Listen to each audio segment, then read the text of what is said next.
कल्पना कीजिए एक ऐसे व्यक्ति की जिसने बिना किसी सेना के केवल अपनी बुद्धि के बल पर तत्कालीन दुनिया के सबसे शक्तिशाली साम्राज्य नंद वंश को उखाड़ फेंका और एक चरवाहे को सम्राट बना दिया।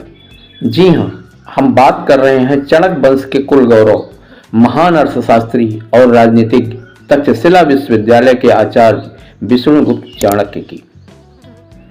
लेकिन क्या 2300 वर्ष पुरानी अर्थशास्त्र और चाणक्य नीति आज के ट्विटर वार, डेटा माइनिंग और गठबंधन की राजनीति में टिक सकती है? क्या आज के नेता चाणक्य के चेले हैं या सिर्फ सत्ता के भूखे? आज इस वीडियो में हम चाणक्य की नीतियों को आधुनिक लोकतंत्र की कसौटी पर परखेंगे। अंत तक बने रहिएगा क्योंकि आज का आउटरो आपको एक पॉडकास्ट वाली गहराई देगा। नमस्कार दोस्तों, मानव दृष्टि पर आपका हार्दिक स्वागत है। राजनीति का मतलब सिर्फ चुनाव जीतना नहीं, बल्कि व्यवस्था को बनाए रखना है। चाणक्य ने कहा था, राजनीतिक शक्ति का स्रोत दंड, अनुशासन। आज के युग में जहां वोट बैंक और लोक लुभावन वादे हावी हैं, वहीं चाणक्य के सिद्धांत एक कड़वी दवाई की तरह लगते हैं। आज हम तुलना करेंगे पाटलिपुत्र के चाणक्य और आज के ग्लोबल पॉलिटिक्स की। आइए इस विषय के 5 मुख्य बिंदुओं पर चर्चा करते हैं। पहला बिंदु, साम, दाम, दंड, भेद और आधुनिक कूटनीति। चाणक्य के 4 सूत्र आज भी अंतरराष्ट्रीय संबंधों का आधार है। आधुनिक संदर्भ, साम यानी डिप्लोमेसी, दाम यानी इकोनॉमिक एड, दंड सैंक्शंस, सर्जिकल स्ट्राइक और भेद साइबर वॉरफेयर, इंटेलिजेंस। आज भी देश एक दूसरे पर प्रतिबंध लगाकर दंड नीति का ही पालन करते हैं। नंबर 2, राजा का चरित्र और नेतृत्व। चाणक्य के अनुसार राजा का सुख उसकी प्रजा के सुख में है। तथ्य, आज पर्सनल ब्रांडिंग का दौर है। चाणक्य ने कहा था कि राजा को जितेंद्रिय होना चाहिए। आधुनिक राजनीति में जहां घोटाले और भ्रष्टाचार आम हैं, चाणक्य की नीति जीरो टॉलरेंस की वकालत करती है। नंबर 3, अर्थव्यवस्था, राष्ट्र के ऋण। कोष मूलो दंड यानी खजाना ही शक्ति का आधार है। चाणक्य ने कर टैक्स लगाने की तुलना मधुमक्खी से की थी, जो फूल को नुकसान पहुंचाए बिना रस लेती है।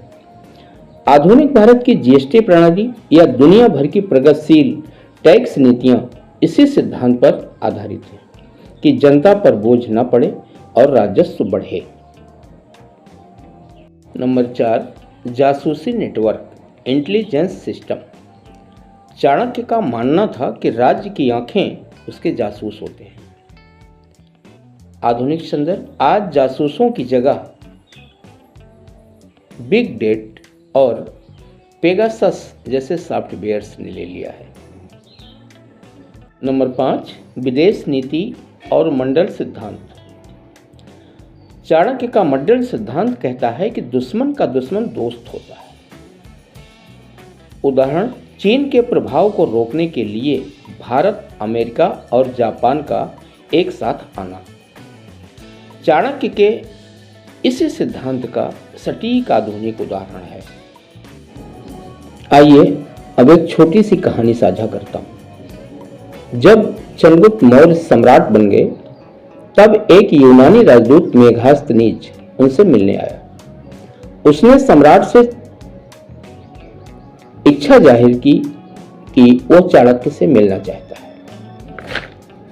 अनुमति मिलने पर वह चाणक्य की कुटिया पर गया तो देखा कि साम्राज्य का सबसे शक्तिशाली प्रधानमंत्री एक मिट्टी के दिए की रोशनी में काम कर रहा है। जैसे ही चाणक्य ने मेघास्तनीज को देखा, उन्होंने जलता हुआ दिया बुझा दिया और दूसरा दिया जला लिया। मेघास्तनीज ने हैरानी से पूछा, ऐसा क्यों? चाणक्य ने शांत भाव से उत्तर दिया, पहला दिया राज्य के तेल से जल रहा था, क्योंकि मैं राजकीय कार्य कर रहा था। अब मैं आपसे निजी बात कर रहा हूं, इसलिए मैंने अपने पैसे से खरीदे तेल का दिया जलाया है।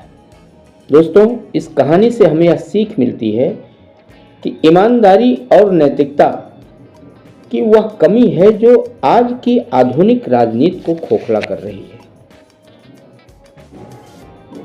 अगर आपको लगता है कि आज के राजनेताओं को चाणक्य से कुछ सीखना चाहिए तो कमेंट में चाणक्य जरूर लिखें। और हाँ, अगर आप चाहते हैं कि हम आधुनिक चाणक्य कहलाने वाले किसी नेता पर केस स्टडी लाएं तो मानव दृष्टि को सब्सक्राइब करना ना भूलें और बेल आइकन जरूर दबाएं, जिससे आने वाली वीडियो का नोटिफिकेशन आपको तुरंत मिले। दोस्तों, अब ये सवाल नहीं चाणक्य नीति पुरानी है या नहीं, सवाल ये है